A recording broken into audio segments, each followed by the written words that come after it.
बलजिंदर कौर जी। हम्म। राधे राधे महाराज जी, आपके चरणों में कोटि कोटि प्रणाम। महाराज जी, हम अमेरिका से हैं और बहुत सालों से श्री जी की सेवा कर रहे हैं। बस जानना चाहते हैं कि हमें कैसे पता चलता है कि वे हमसे खुश हैं और हमारी सेवा स्वीकार कर रहे हैं। अब ये दूसरा कैसे बताएगा? ये तो आपका हृदय बताएगा। गिरधर कितना प्यार करते, मीरा जी कहती जाने मोरी छाती। वाणी से हम कैसे, मीरा जी कहते वाणी नहीं जानती। प्रभु कैसे सुंदर हैं, बोले नेत्रों ने देखा, उनके वचन नहीं है कि वो बता सके। और वाणी जो बोल रहे उसने देखा नहीं, तो कैसे बात तो अधूरी हो गई ना। तो जो भगवदानंद है कि श्री जी हमसे प्रसन्न है कि नहीं प्रसन्न है, ये तो हृदय जानता है। दूसरा कोई कैसे प्रमाणित कर सकता है? मोरे हृदय हरस अति होई, मिली है राम सगुन शुभ होई। मेरे हृदय में ऐसा लग रहा है मुझे प्रियाजू मिलेंगे।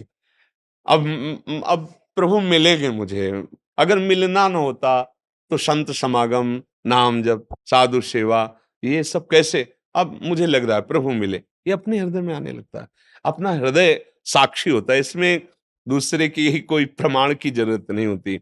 ये तो मनम प्रमाण, मनम आपका मन बता देगा आपसे प्रिया जो प्रसन्न है कि एक एक कदम आप अनुभव करोगे कि आपको प्रभु कितना प्यार करते। अपने लोगों का जीवन उन्हीं के दुलार और प्यार का ही तो अनुभव, नहीं तो और क्या है? एक एक मतलब आप जैसे वर्तमान में आप हमें प्यार करें तो हमें दिखाई देगा ना, इससे अनंत गुना अधिक अनुभव होता है प्रभु के प्यार का, अनंत गुना अधिक। तो आपको लगेगा कि प्रगट में अगर प्यार करें तो समझ में तो आएगा ना कि प्यार कर रहे हैं। अव्यक्त है कैसे समझ? नहीं, चूंकि आप दूर हो तो आपका हम प्यार देख रहे हैं। वो यहीं बैठे हुए इतना प्यार करते हैं। जब आप आगे बढ़ोगे तो ये शरीर बहुत दूरी है, ये शरीर हमसे बहुत दूर है, वो हमारे बहुत बहुत नजदीक, इतना नजदीक है कि हम ये भी नहीं कह सकते कि हम और वे। अगर उपासक होगा तो हमारी बात समझेगा। वो इतने नजदीक है कि ये भी नहीं कह सकते कि हम और ये, नहीं कह सकते। ब्रह्म नहीं, माया नहीं, नहीं जीव नहीं काल, अपली उत्सु दिला रहे, एक रहे हो। तो बाहरी कुछ लक्षण ऐसे, हमारा मन विकारों से हटने लगे, सबसे हमें स्वाभाविक प्रीति ऐसी होने लगे, मेरे भगवान आए इस रूप में। किसी की निंदा करना सुनना अच्छा ना लगने लगे। कोई भी सुख स्वाद जो सबको आकर्षित किए फीका लगने लगे। एक भरोसा जागृत हो जाए, निर्भयता आने लगे, निश्चिंतता आने लगे, निशोक आने लगे, एक मस्ती छाने लगे। जान जाओ प्रभु पधारने वाले हैं हृदय में, शरणागति पुष्ट हो रहे हैं। ये लक्षण स्वाभाविक आने लगते हैं। पर ये सब बाहरी बात है। प्रधान बात तो प्रेमी की बात प्रेमी हृदय ही जानता है। अंतरदाव लगी रहे धुआं न प्रगटे कोय, कह जाने दिल आपनो या जासिर बीती होए। दूसरा इसका प्रमाण नहीं दे सकता है। वो तो प्रिया जो आपसे कितना प्यार करती है वो आप खुद अपने हृदय में देखिए जी, कोशिश करते हैं लेकिन गुलाब जामुन तो मीठा ही लगता है, फीका नहीं लगता। जी। लेकिन अगर उसे प्रभु का वो पवा करके और प्रभु का प्रसाद मान के स्वाद लिया जाए तो, समझ रहे ना? मैं गुलाब जामुन पा रहा हूं बहुत मीठा है, ये बांधेगा। और मेरे प्रभु ने गुलाब जामुन पाया, प्रसाद कितना मीठा है प्रभु ने पाया, आह कितना आनंद। ये मुक्त प्रदान और वो बंधन प्रदान। अब क्या परेशानी? शरीर खूब रगड़ रगड़ के नहा धो रहे हैं, मैं सुंदर गोरा ऐसा ऐसा, ये बंधन कारक। और ये प्रभु का सेवा पात्र है। इससे हम ठाकुर सेवा करते हैं, इससे हम देश सेवा करते हैं, समाज सेवा करते हैं। ये स्वस्थ रहे, पवित्र रहे, सुंदर रहे। अब क्या अंतर है? एक ममता और अज्ञान युक्त है और एक ज्ञान और समता, कोई फर्क मतलब बस समझ सुधरनी है, साधना समझ की है। बाहर ही वैराग्य बढ़ा, अंतर से राग रहित हुआ। अब यहां वैराग्य बढ़ा, बोले कपड़ा उतार के फेंक दिए, तो पहनोगे तो कपड़ा ही ला। अच्छा नहीं कोई कपड़ा पहने, दिगंबर हो गए तो कपड़ा ही तो है ना शरीर। वशांश जीर्णान यथा व्यय, भगवान गीता में कहते। शुद्ध वैराग्य का तात्पर्य अंदर की वृत्तियों से सांसारिक राग खत्म हो जाना। जब हम प्रसाद पाते हैं तो स्वाद बखान के पाते हैं। बहुत सुंदर, क्योंकि हमारी श्री जी ने पाया है, हमारे ठाकुर जी ने पाया, खत्म हो गया। प्रभु को अर्पित करके हर वस्तु जो धर्म युक्त है वो आपको परम पद की तरफ ले जाएगी, और उसे भोक्ता बन करके स्वीकार करना स्वयं, ये बांधने वाली बात बनती है। लेकिन महाराज जी, अभी ऐसा लगता है कि अभी अमेरिका फीकी लगती है, अभी मन करता है कि यहीं पे रहो, वहां पे वापस न जाना पड़े। हाँ, ऐसा इसलिए लगता है कि यहाँ भागवतिक सब परमाणु अधिक भगवान का धाम है, भगवत प्रेमी महात्मा जो है, यहाँ की महिमा कैसे कोई पूरी कर सकता है। तो अब भक्त हृदय है तो मन तो ललचाएगा ही कि काश हमें भी ऐसा सौभाग्य मिले कि श्री धाम वास करें, रोज सत्संग सुने, रोज ठाकुर जी के दर्शन करें, परिक्रमा करें, प्रभु के धाम में रहकर भजन करें। भक्त हृदय की तो मांग यही होगी। राकेश राघव जी यूएसए से। राधे राधे श्री हरिवंश। राधा वल्लभ श्री हरिवंश। गुरुदेव भगवान आपके चरणों में कोटि कोटि दंडवत प्रणाम। महाराज जी, मेरा प्रश्न यह है कि क्या भगवत प्राप्ति के बाद भी कोई जीव वापस जन्म मरण के चक्कर में लौट सकता है? यदि हाँ, तो वो जीव इस संसार में है, उन्हें कभी भी भगवत प्राप्ति नहीं हुई? भगवत प्राप्त महापुरुष भगवान की आज्ञा से जगत मंगल के लिए आते हैं, कर्म बंधन युक्त होकर के नहीं। जैसे आचार्य कोटि के जो महापुरुष है ना, भगवत प्राप्त ही होते हैं, वो कोई साधक नहीं होते, वो जगत मंगल के लिए आते हैं। जैसे जेलर भी तो जेल में है और अधिकारी भी जेल में जाते हैं, तो अधिकारी जेल में गए इसका मतलब कैदी थोड़ी है, समझ रहे ना। वो तो वहां देख करके कैदियों की क्या व्यवस्था की जाती है, क्या निरीक्षण। तो हम सब संसार के कैदी हैं, काम क्रोध लोभ मोह मद मत्सर, इनसे हम बहुत बाधित है। तो जीवन मुक्त महापुरुष भगवान और उनमें कोई अंतर नहीं होता, ब्रह्मविद ब्रह्म ही भवति। अब वो अवतरित होते हैं जगत मंगल के लिए। बहुत से ऐसे महापुरुष हुए, लाखों लाखों करोड़ करोड़ जीवों को, पापात्माओं को महात्मा बना दिया, भगवत प्राप्ति करा दी। तो उनका आना बंधन युक्त नहीं होता। जैसे अपने लोग कर्म बंधन से आए, वो कर्म बंधन युक्त नहीं होते, वो तो जीवन मुक्त महापुरुष होते हैं। हाँ, जो कर्म बंधन से युक्त आया और सत्संग और भजन प्रभाव से जीवन मुक्त हो गया, अब तरंग समा गई समुद्र में, अस्तित्व ही नहीं रह गया। तो अब वहां जन्म मरण का कोई बात ही नहीं है। भगवान और भगवान के भक्त भगवत समान होते हैं। भगवान अपने जगत मंगल के लिए अवतार जैसे लेते हैं, ऐसे उनके भक्त अवतरित होते हैं। बड़े बड़े आचार्य जितने हुए, वल्लभाचार्य जी, निम्बार्काचार्य जी, महाप्रभु चैतन्य देव जी, हरिवंश महाप्रभु स्वामी हरिदास जी, ये सब भगवान ही तो हैं, भगवान के साक्षात स्वरूप हैं।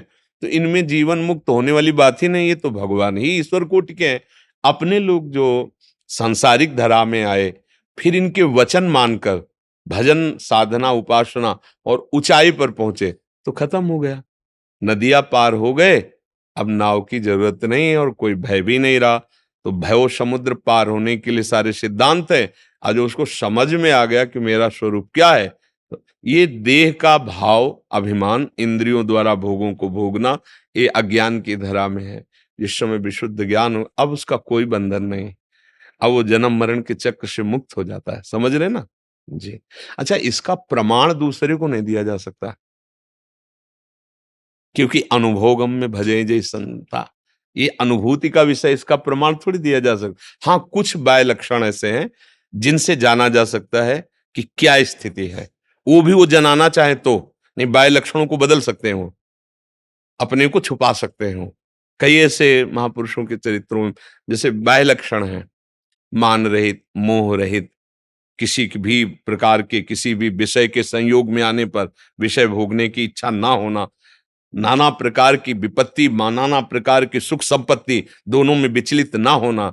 कभी महलों में है तो कभी फुटपाथ में, लेकिन कोई फर्क नहीं, एक समान। एक पूजा कर रहा है, गाली दे रहा है, एक समान। ऐसी भगवत प्राप्त महात्मा की स्थिति हो जाती है। शत्रु मित्र समझानी, मान मान अपमान सम, दुख सुख लाभ नहान, एक अद्भुत आनंदमयी स्थिति। समझ रहे हैं आप?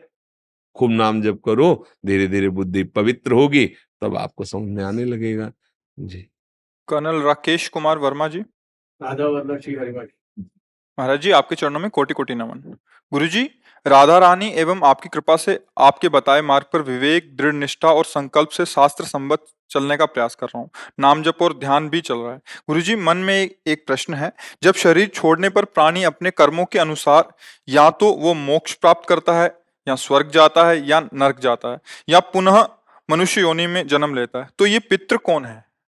जैसे देवलोक में ये है, ये देवलोक के अंतर्गत आता है, जो पितृलोक है। जैसे भारत है, दिल्ली, बंबई, अलग अलग प्रांत है ना, ऐसे स्वर्ग लोक है, उसमें अलग है, गंधर्व लोक, पितृलोक, ऐसे अलग अलग लोकों का है। तो पितृलोक देव कोटि के जैसे होते हैं। वो अच्छे सुकृत किए, मुक्त नहीं हुए, वो वहां विराजमान है। अब उनके जब सुकृत खत्म हो जाएंगे, तब फिर कर्मानुसार जन्म होगा। ऐसा थोड़ी कि वो स्थायी विराजमान है। जैसे देवता है, तो जो एक है सृष्टि के समय प्रकट हुए थे, और एक है जो मनुष्य शरीर से पुण्य करके देवलोक जाते हैं।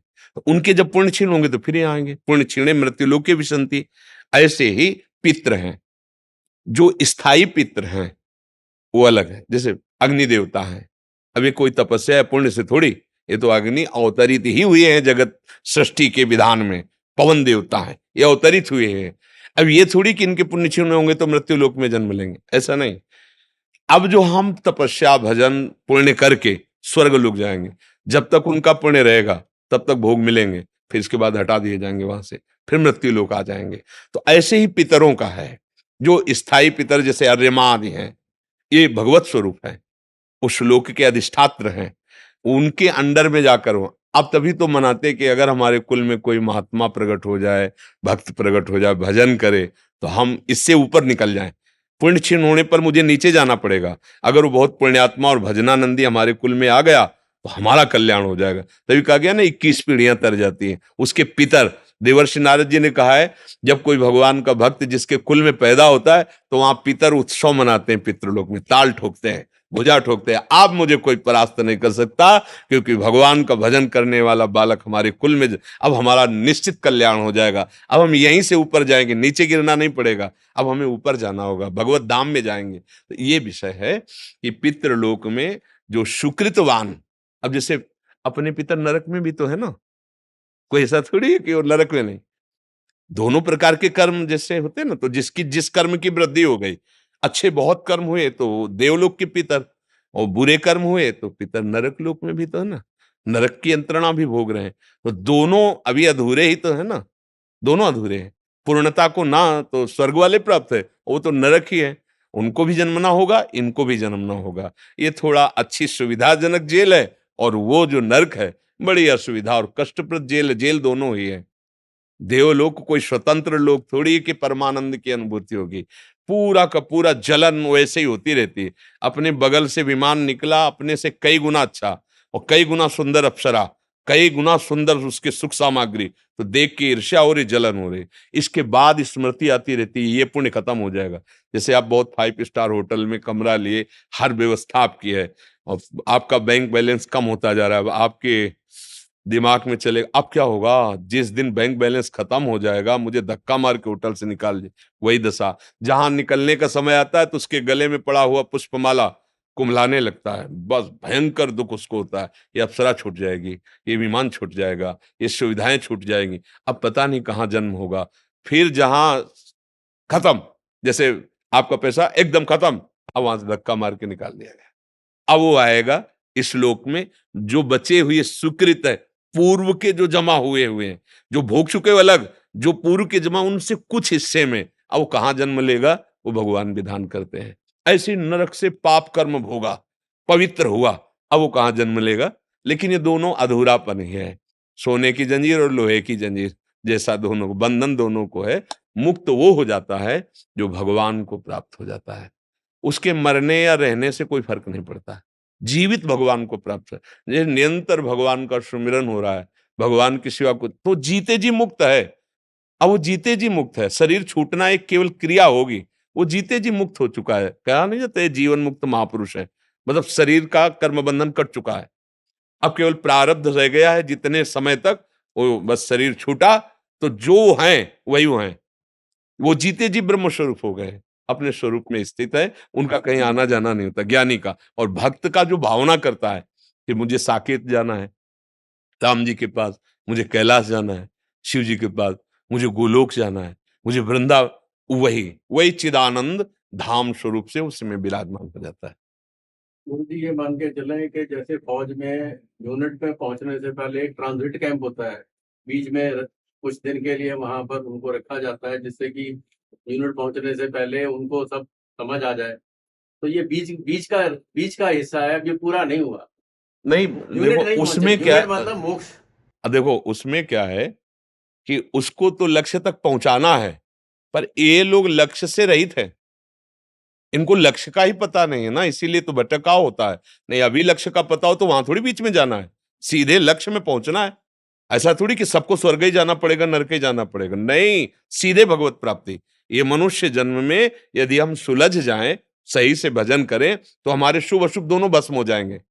शरण निरापक पद रमित, सकल अशुभ शुभ नंस, सकल अशुभ शुभ नंस, देत सहज निश्चल भगत, तो जय जय श्री हरिवंश। दोनों खत्म हो गए, शुभ तो स्वर्ग का काम खत्म, अशुभ तो नरक का काम खत्म, और भजन किया प्रभु का तो सीधे लक्ष्य की प्राप्ति। ये विश्राम स्थल नहीं जाने पड़ेंगे, समझ पा रहे हैं आप? अगर आप विश्राम स्थलों में गए तो लक्ष्य है ही नहीं आपका, तो लक्ष्य को जानते ही नहीं, फिर यही जन्म हो। अब लक्ष्य बने तब वहां जाओगे, ऐसा थोड़ी कि वहां से आके बीच में पड़ा हुआ फिर आप ऊपर चढ़ जाएंगे, ऐसा नहीं होगा। समझ रहे ना? उसमें तो लौकिक प्रक्रिया है, इसमें ये प्रक्रिया नहीं है। इसमें आपकी गति ही इतनी केवल है, उस गति को समझा ही नहीं आपने, तो बार बार यही भटकना पड़ेगा। पुनरपि जननम पुनरपि मरणम पुनरपि जननी जठरे शयनम, बार बार जन्म बार बार मरण होगा। आस्तंभ पर्यंतम सर्वम मायामयम जगत, सत्यम सत्यम पुनः सत्यम, हरे नाम केवलम। हरि नाम ही तुम्हें पहुंचा सकता है, भगवान नाम ही तुम्हें परम पद में नहीं यहां से लेकर ब्रह्मलोक तक सब मायामय जगत है, परिवर्तनशील है। ब्रह्मलोक का भी तो परिवर्तन होता है, जब सृष्टि लय होगी तो वो भी खत्म हो जाएगा। समझ पा रहे हैं आप? जी। सचिन शुक्ला जी, महाराज जी राधे राधे, आपके चरणों में प्रणाम। महाराज जी, हमारे जीवन में बहुत बड़ा दुख आया, लेकिन आपके प्रवचन और नाम जप से मैं उन दुखों से धीरे धीरे बाहर निकल रहा हूँ। मेरे संपूर्ण परिवार नाम जप कर रहा है। आप हमें आशीर्वाद दीजिए जिससे हम दुखों से निकलकर प्रभु के हाँ, निकट दुखों से रहें और उनकी निकलने का कृपा। उपाय भी है। दुख प्रकट कहां से होता है हमें समझना है। ये जो हम दुख शब्द है, इसकी उत्पत्ति कहां से है? अज्ञान से। क्योंकि अज्ञान से पापाचरण होते हैं, और पापाचरण ही हमें दुख प्रदान करता है। अगर हमारे अंदर ज्ञान का प्रकाश हो जाए, हम अच्छे आचरण करें, तो कभी दुख नहीं मिलेगा। अब क्या होता है, वर्तमान की परिस्थिति को देखकर लोग निर्णय कर देते हैं। जैसे अब आप अच्छे आचरण कर रहे हैं और आपको कोई भारी विपत्ति, दुख, समस्या, तो लोग कहते हैं माला चलता है, कंठी पहने हैं, तब भोग रहा है ना कर्मों को। ये पूर्व का प्रारब्ध कर्म आया है। वर्तमान की जो आपकी भजन की वृत्ति है, ये आपके आगे प्रकाश करेगी। आए हुए पूर्व पाप के फल से आपको लड़ने की सामर्थ्य देगी। अज्ञानी जन निरुत्साहित कर देते हैं कि क्या हुआ, गए थे वृंदावन, बहुत गंगा नहाए, बहुत नाम जप किए, देखा ऐसा हो गया, ऐसा। वो पूर्व कर्म है। अगर अभी हम सत क्रियाएं करें, सत मार्ग में चलें, हो सकता है जैसे पूर्व कर्मानुसार, लेकिन निराश, उदास, हताश ऐसा नहीं है। एक आनंदमय जीवन और लड़ने की सामर्थ्य, और इसका महत्व नहीं है, इसका महत्व नहीं है। ये अभी रुके या अभी चला जाए। भजन से क्या मिला है? किडनी ठीक होना नहीं, भजन से मिला है किडनी का महत्व ही खत्म हो जाना, शरीर का महत्व ही खत्म हो जाना। सच्ची कहते हैं, बड़ा कष्टप्रद जीवन होता है जिसकी किडनी खराब होती है, वो बड़ा कष्टप्रद। वो मतलब वही जानता है जिसकी दिनचर्या।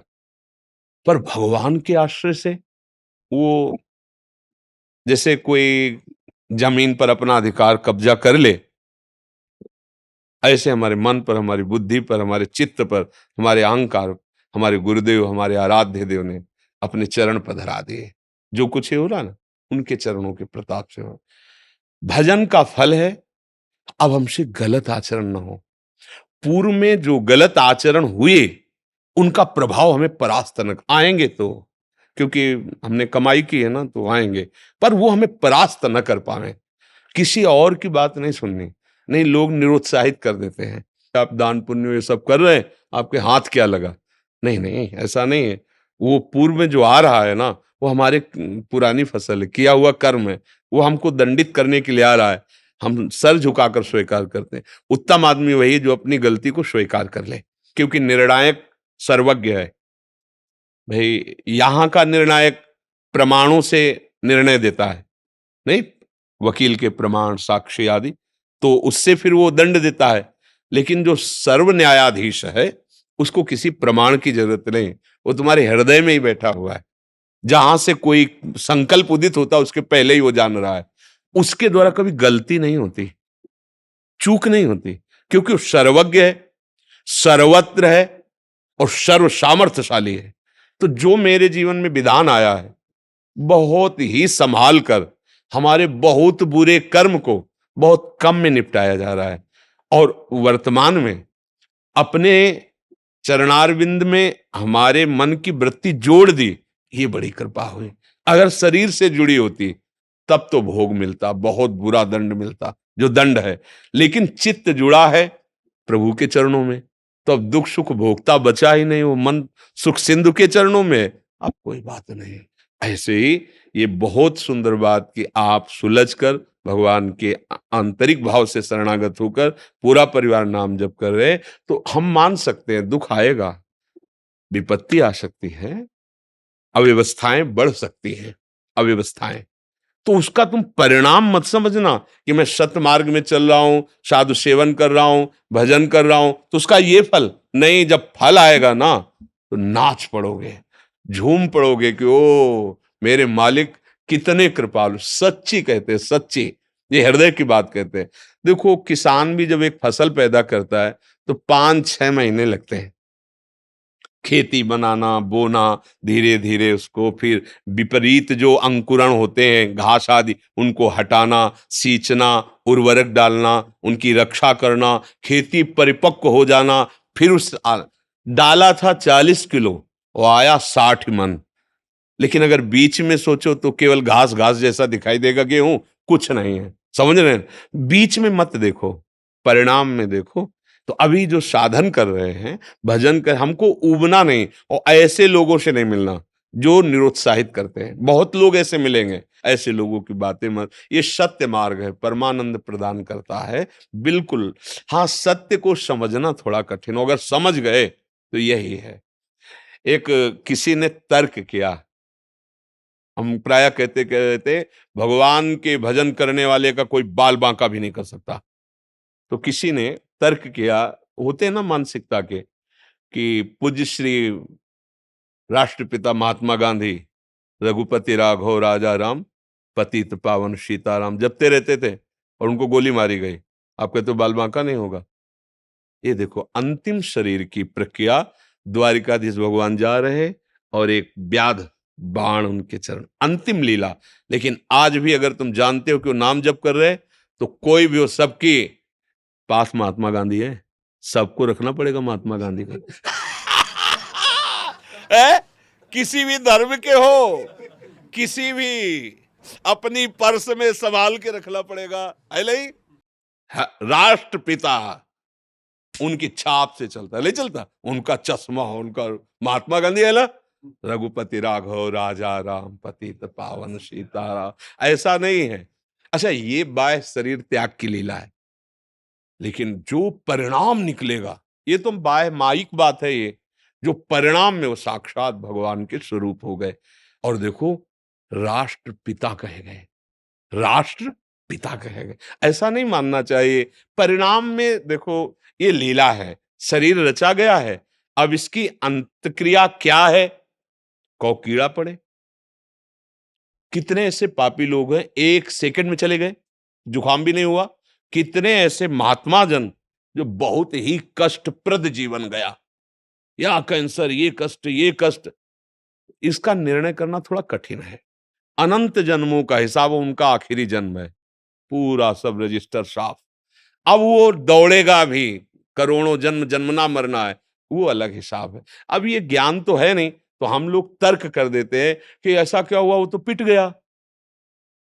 नाम कभी भी मिथ्या नहीं होता। नाम जप कभी भी ऐसा नहीं कि आप जपा और व्यर्थ चला गया। हमने बहुत से ऐसे कुकर्म किए हैं, गंदे आचरण किए हैं, जिनको बोया है खेती में।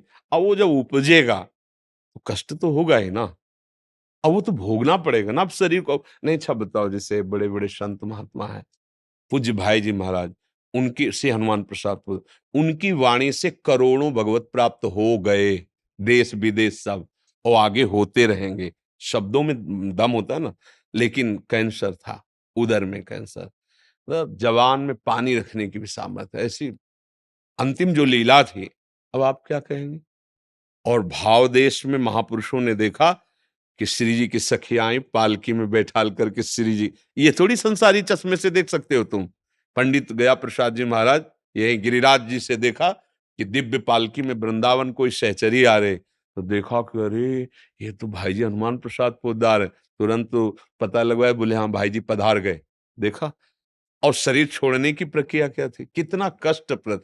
ये नहीं देखा जाता कि अब वो तो केचुल है सांप की जैसे, ऐसे शरीर छूट रहा है। अब किस निमित्त से, वो निमित्त पहले रच गया है, पहले रच गया है कि अब इस कोटि से ऐसे ऐसे होगा और वो प्राण निकलेंगे। तो हम उसके जीवन भर के भजन या जीवन भर के अधर्माचरण से उसकी इसमें नहीं ला सकते। वो तो बड़ा अधर्माचरण करता था और एक झटके में ऐसे दिल फेल हुआ चला गया, कोई कष्ट नहीं मिला। हम सुने ना शब्द ऐसे, ऐसा नहीं है। अभी अनंत जन्म भटकने पड़ेंगे जब तक भगवत भजन नहीं होगा। इसलिए बहुत मंगलमय बात है, सबको नाम जप करना चाहिए। गंदे व्यसन नहीं, गंदे आचरण नहीं। भगवान ने बड़ी कृपा करके मनुष्य बनाया है। देखो पशु पक्षियों की क्या दशा है, आप देख लो ना, कैसे कैसे कष्ट मिलते हैं। अगर उनको कोई घाव हो गया, कोई कांटा लग गया, तो निकालने की सामर्थ्य नहीं। आपको कोई कष्ट हो जाए, डॉक्टर है, कितना बढ़िया शरीर आपको मिला है। अब ऐसा भजन करो कि अब कोई ये नाशवान शरीर ही न मिले, प्रभु के पास चला जाए। दिव्य धाम है, अनंत महिमा है, उनकी सेवा में अपने स्वामी के साथ रहा जाए, मुक्त हुआ जाए इस दुख में संसार से। यहाँ कोई सुख नहीं है, केवल एक भ्रम जैसा बैठा हुआ है। और जो भजन करता है उसके लिए ये भी सुखमय हो जाता है संसार। ये दुखालय सुख समुद्र बन जाता है, क्योंकि भगवान ही तो है सब रूपों में। खूब भजन करो। राजा प्रेम प्रकाशी जी जयपुर से। राधे राधे। श्री हरि। शेरविंश महाराज जी। महाराज जी, माता पिता की सेवा करने के बाद भी अगर अनुकूल व्यवहार नहीं हो तो पुत्र का क्या कर्तव्य होना किसका? चाहिए? माता पिता का ना। हाँ, हम तो कई बार कहा है, सेवक को चाहिए कि स्वामी के व्यवहार से सेवा नहीं होती। स्वामी क्या व्यवहार कर रहा है हमें उससे नहीं लेना। हमारा क्या कर्तव्य स्वामी के प्रति, बस इतना ध्यान रखना है। हमसे सेवा में चूक यही हो जाती है कि हम अपने सेव्य से अपनी अनुकूलता चाहते हैं, कि वो दुलार करके बोले वाह बेटा, तेरे जैसा बेटा तो भारत में नहीं है, चाहते ना। अब वो जब गाली देंगे, आप उनके कपड़े धो रहे हो, आप सेवा कर रहे हो, वो आपको गाली देंगे, आपके प्रतिकूल व्यवहार करेंगे। जो सेवा नहीं कर रहा हो सकता उसका पक्ष ले लें, वो आपका विरोध करें, फिर आप सेवा करो, तो आपकी बात बन गई। देखो सेवा धर्म कठोर है। सेवा धर्म सेवक सुख चाहे और मान भिखारी, बोले बिल्कुल गलत बात है। व्यसनी धन और शुभगति व्यभिचारी, बोले बिल्कुल गलत बात है। हम सेवक हैं। आप क्या व्यवहार करते थे माँ के साथ जब आप छोटे थे? हक देते थे, लघुशंका कर देते थे? कभी माँ ने शिकायत की क्या? आप जवान अब हुए कि तुमने बच्चा बहुत सताया बचपन में, हम नए कपड़े पहनकर कहीं जाना चाहते तुम लघुशंका कर देते थे, शौच कर देते, कभी नहीं कहा। आज अब अवसर आपका है, आप भी कुछ मत कहो। वो कैसी भी परिस्थिति में आपके सामने हो, गाली दें, अपमान करें, कुछ भी कहें, हाथ जोड़ करके अंदर से भगवान से मनाओ कि मुझे सामर्थ्य दो कि मैं सेवा निर्दोष कर पाऊं। नहीं तो हम सुबह से शाम तक तुम्हारी सेवा करें, छोटे वाले को सब देने के लिए तैयार हो और हमको गाल देख लो तुम। ये हम ऐसा नहीं, बहुत सावधान होकर भगवत भाव से करो। इसीलिए सेवा थोड़ा कठिन होती है। सेव्य अनुकूल रहे फिर सेवा हो, बढ़िया है। लेकिन सेव्य प्रतिकूल हो फिर सेवा हो तो जगत पर विजय प्राप्त कर लोगे। ये बात ध्यान रखना है। इसीलिए सेवक सुख चाहे, निषेध किया गया। तभी उन्होंने पूछा सेवा में क्या दोष हो सकता है? सो सुख वांछा, हमारी वांछा है ना, 4 लोग पड़ोसी व्यवहार करें, ठीक। जब आप उनकी सेवा करके निकलेंगे और उनके पास कोई बैठेगा तो आपकी निंदा करेंगे। ऐसे में नाटक कर रहा है सेवा का। ऐसे शब्द बोलेंगे कि आपको लगे कभी इनके पास नहीं जाऊंगा। नहीं नहीं नहीं, समय से सेवा, उनके कपड़े धोना है, उनको व्यवस्था करनी, जो समय चुपचाप श्री विग्रह ठाकुर जी का आप सेवा करते हो, वो कुछ कहते तो है नहीं ना, कुछ नहीं कहते ना, आप सेवा करते हो, ठीक है। लेकिन गुरु जी, अब इनकी सेवा करके दिखाओ। बात समझ रहे? इसीलिए ठाकुर जी की सेवा से भी बढ़कर गुरु जी की सेवा कही गई। सेवा करोगे, इसके बाद अगर जरा भी अभिमान दिखाई देगा सेवा का, तो डांट लगा के, तुम्हारे अपमान करके तुम्हारी वो वृत्ति हटा देंगे, अहंकार। यार मतलब पूरा जीवन दे दिया इनको, दूसरे आते फट से माला पहना देते, रात दिन इनकी सेवा में लगे, एक बार प्रेम से भी नहीं देखते। चलो यार, मतलब कुछ नहीं। अहंकार जो है, जानते हो, जिससे जितना प्यार किया जाता है वो बाहरी व्यवहार नहीं किया जाता है। जैसे मान लो ये लोग हैं, हमने कभी माला नहीं पहना है, कभी नहीं से ये ले क्यों? जैसे हम अपने को अपने हाथ से माला पहनाएंगे, अपने लिए थोड़ी। ये अपने हो गए, ये हमारी आत्मा है, ये हमारे प्राण है। अब जैसे आप आए हो, आपकी आकांक्षा है, अब हम माला देंगे तो आपको लगे महाराज जी हमें बहुत प्यार करते हैं। किस लिए दिया? जैसे लोग कहते हैं विशेष को क्यों देते हो? क्योंकि विशेष हजारों को संभाल रहा है, तुम अपनी केवल वासना की पूर्ति कर रहे हो, और वो हजारों को संभालने के पद में, और वो अगर धार्मिक हो गया तो हजारों को बचा लेंगे हम। हमें जरूरत है तुम्हारी अनुकूलता की। क्या अनुकूलता? तो हमारे धर्म को समझो। हमारे धर्म से जब चलोगे तो हमारे असहाय जो जन हैं उनका तुम सहयोग करोगे, तुम्हें हम सम्मान देंगे कि हमारी बात समझ जाओ, तो तुम्हारा मंगल हो जाएगा और हमारा देश सुखी हो जाएगा। एक एक पद अधिकारी अपने अपने पद का ठीक से सदुपयोग करे तो हमारा पूरा देश मंगलमय हो जाएगा। सब अपने अपने अधिकार का ठीक से निर्णय करें। तो जैसे कोई कोई प्रश्न कर देते हैं कि उनको तो माला चुनरी पहना दी क्योंकि वो विशेष है, इसीलिए पहना दिया, कि अगर वो धर्म से युक्त हो जाएंगे तो मतलब एक बड़ा पदाधिकारी है, और वो हजारों को, अगर वो धर्म से चलेगा, उसको एक बात आ गई कि अधर्म से चलने पर पतन हो जाएगा, अब वो धर्म से, अब धर्म जो है वो सबको सुखी, उसको भी सुखी कर देगा, हमारे समाज को भी सुखी कर देगा। अपनापन जो प्यार होता है वो एक आंतरिक वृत्ति होती है। माता पिता जब कटु वचन बोलते हैं सेवा के बाद, और उन्हीं को आप तुरंत किसी से सूचना भेजो कि वो अभी जा रहे थे ना, उनका एक्सीडेंट, फिर उनकी हालत देख लो आप।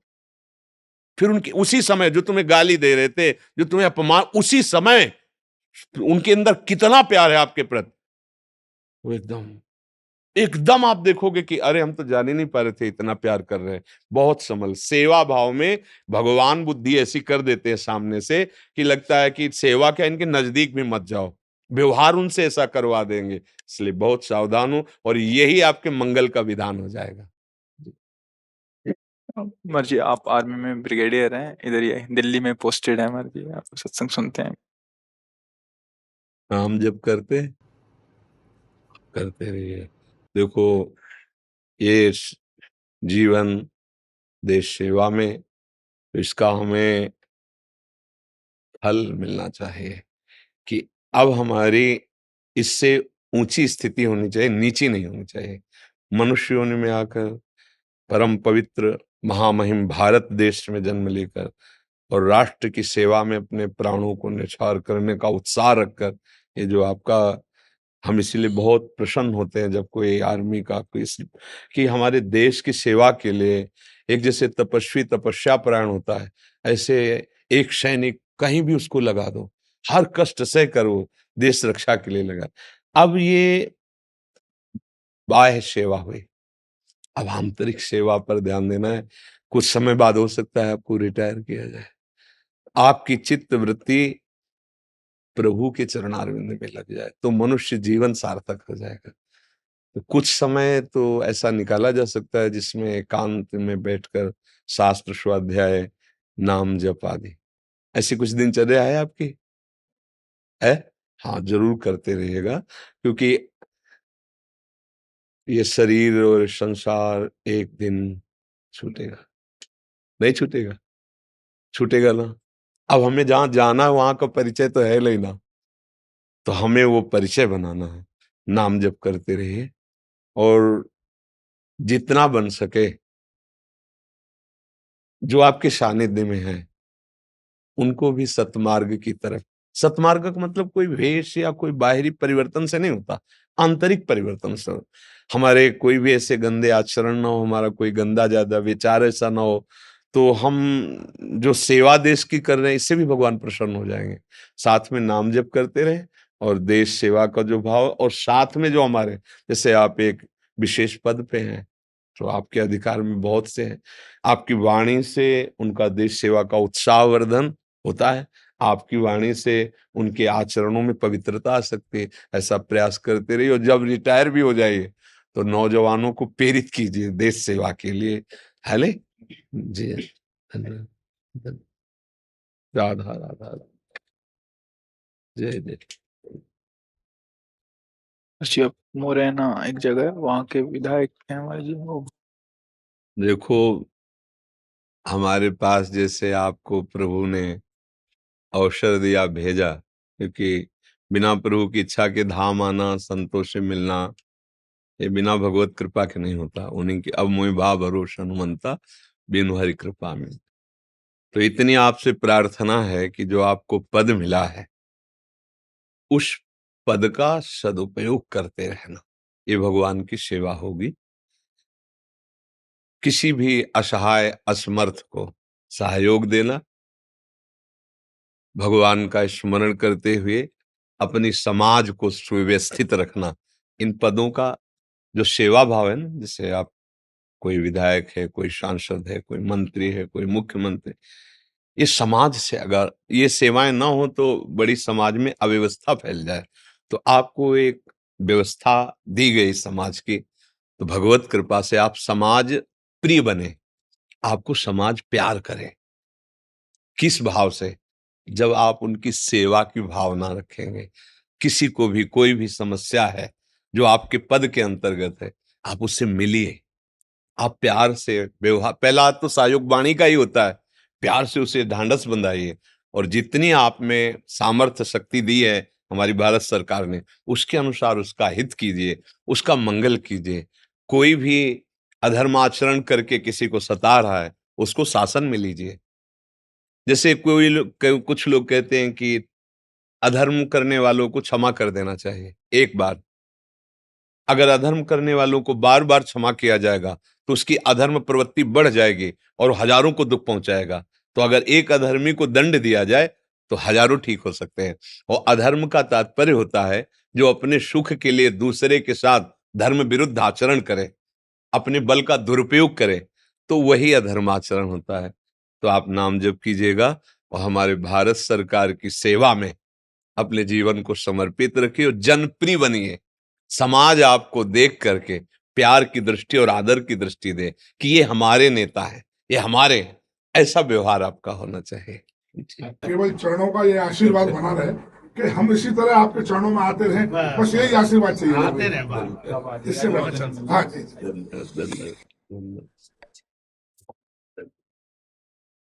जी, अब डिस्ट्रिक्ट जज हैं, भरतपुर में है। हाँ।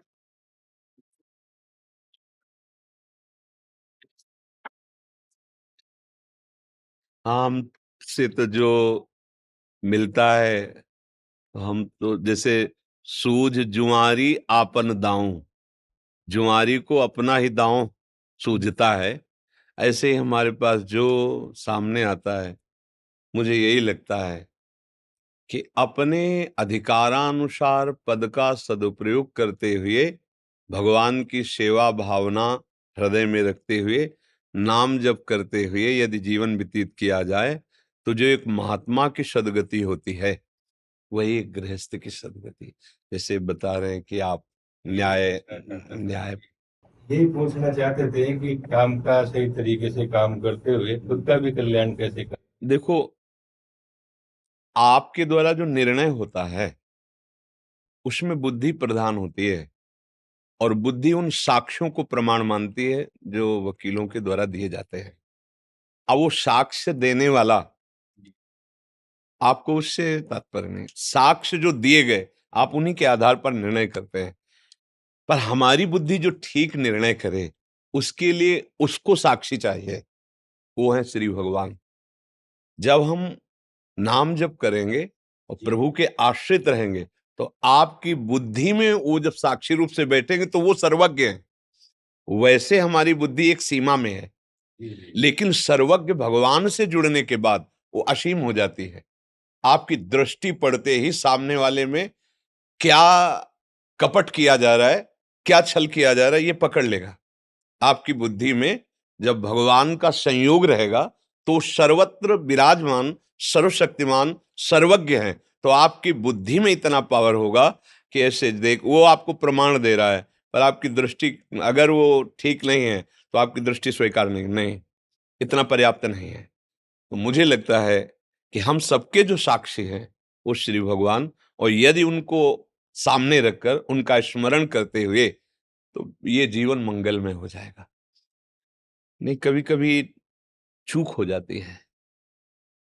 अगर कोई अपने धन के प्रभाव से ऐसे साक्ष्य, ऐसी वकालत आपके सामने लाया जो बिल्कुल निर्दोष है और आपकी कलम से, तो वो हमारे लिए कभी घातक होगा, वो कभी हमारे लिए विरोध भाव में आ जाएगा, चाहे हृदय से हो, चाहे परिवार से हो, या शरीर के पूरा होने के बाद निर्णय में। तो मुझे लगता है कि भगवान को साथ लेके चलना चाहिए। जब आप उस आसन पर बैठे अपने, तो पहले 1 मिनट रुकिए और जो जगत का सबसे बड़ा न्यायाधीश है उसको बोलिए कि जो भी यहाँ होगा वो आपकी साक्षी में होगा, मैं तो एक निमित्त मात्र हूं, मेरे स्वामी आप देखते रहिएगा। और उनका स्मरण कर, अब क्या है कि आपने उनको किया ना, अब जो होगा इसके बाद जब उठिए तो हे स्वामी जो आपने करवाया है वो आपके चरणों में समर्पित, आप बिल्कुल बिल्कुल, हाँ, एकदम उस कर्म से रहित होकर वो कर्म समर्पण हो गया, वो भगवत प्राप्ति का हेतु हो जाएगा नाम जप करते हुए। और आप सहृदय, अधर्मी को दंड देना भी सहृदय है क्योंकि उससे वो पवित्र होता है, और धर्मात्मा की रक्षा करना तो सहृदय है ही, लेकिन जो अधर्म से युक्त है, किसी भी तरह के प्रलोभन में आकर के अधर्मी को मुक्त करना, ये भी एक बहुत बड़ा आंतरिक अपराध है। और किसी भी प्रलोभन में आकर के धर्म निर्दोष को दंड देना, ये भी अपराध के अंतर्गत आ जाएगा। तो इसका ठीक निर्णय भगवान जानते हैं। अगर उनको आप लेके चले ना हृदय में तो चलते हैं, अगर ना चलते होते तो हमारे पास ना आते यहाँ सामने, क्योंकि महारानी जी का महल है और श्री जी के महल में वही आता है, श्री राधिका कृपा बिनु सबके, जैसे विभीषण जी ने कहा मोहि भाव भरोस हनुमंता, बिनु हरि कृपा मिले नहीं संता। तो सद्भावना, प्रभु के प्रति पूर्ण समर्पण भाव और नाम जप, इससे ये जीवन भी मंगलमय रहेगा और आगे भी मंगलमय रहेगा। हम जब यहाँ से शरीर छूटे तो ऐसे जाएं कि अब हमें नीचे न उतरना पड़े, जितनी चढ़ाई पे चढ़ गए, उत्तम मनुष्य शरीर, उत्तम पद, अब हम कहीं नीचे न जाए, बस इतनी सावधानी। यहाँ की व्यवस्था कोई खास व्यवस्था नहीं है, हमारा जन्म जन्मांतरों से ये चक्र जो चल रहा है ये रुकना चाहिए। बार बार जन्म, बार बार मरण, इस बार मनुष्य शरीर, अगला पता नहीं कैसा। तो मुझे सावधानी से बर्ताव करते हुए इस जन्म में अपने स्वामी को रिझा लेना है, हरि को रिझा लेना है, प्रभु को रिझा लेना है। दंड दंड दंड दंड।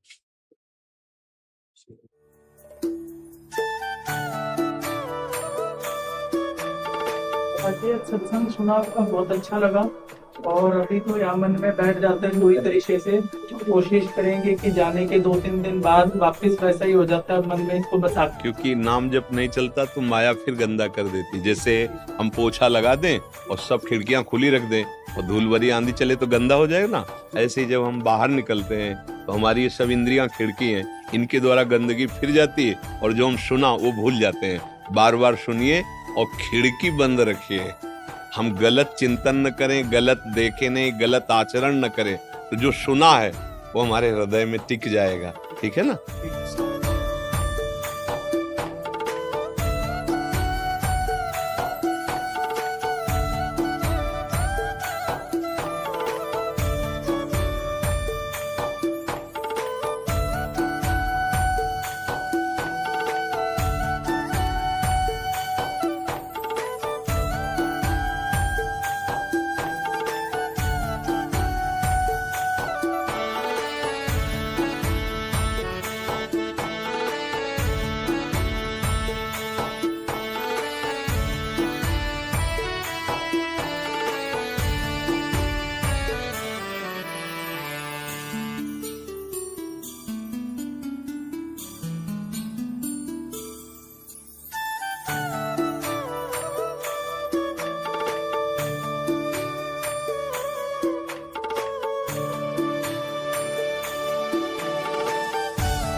गुरु जब से लास्ट मिले आपसे शराब पीना छोड़ दिया और किसी पे गुस्सा ना करने की कोशिश करें, अभी तक गुस्सा नहीं किया।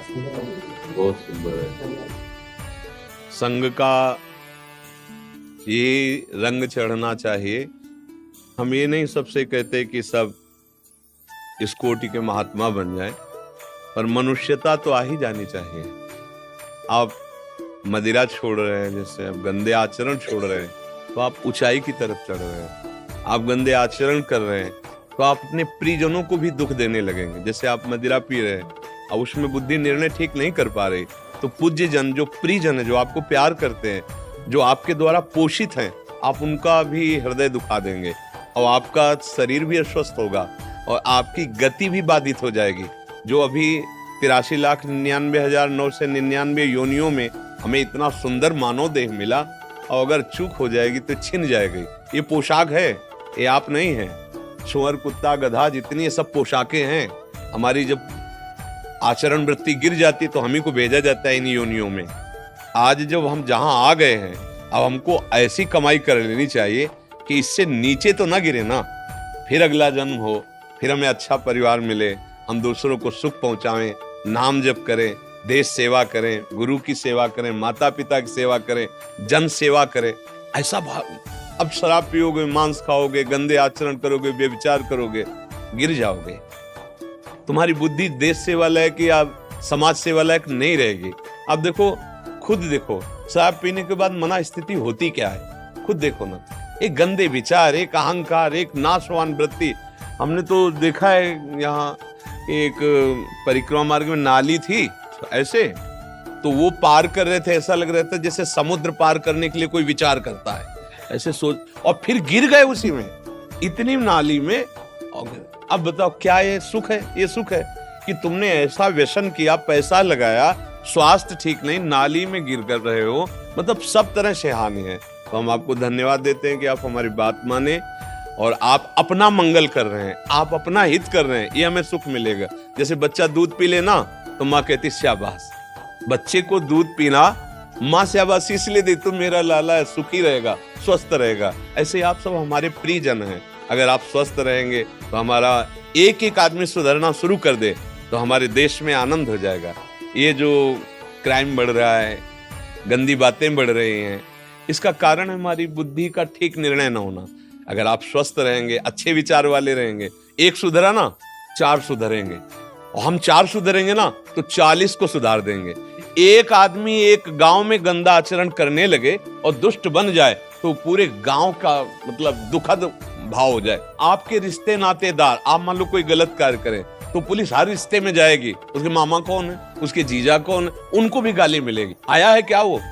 तो बताओ, हमारा आचरण पवित्र होना चाहिए। हम भारतवासी हैं, हमारे यहाँ चरित्र की पूजा होती है नहीं? आप देखो ना, रावण किस बात में कम था? बल था, उत्तम कुल पुलस्त करनाती, सब था, लेकिन चरित्रहीन था। समझ रहे ना? राम चरित्र गाया गया है, इसलिए हम भगवान के अंश हैं। हमारे चरित्र, हमारे आचरण हो कि हमारी समाज, हमारा परिवार और हम स्वयं सुखी रहें, ऐसे आचरण से चलें।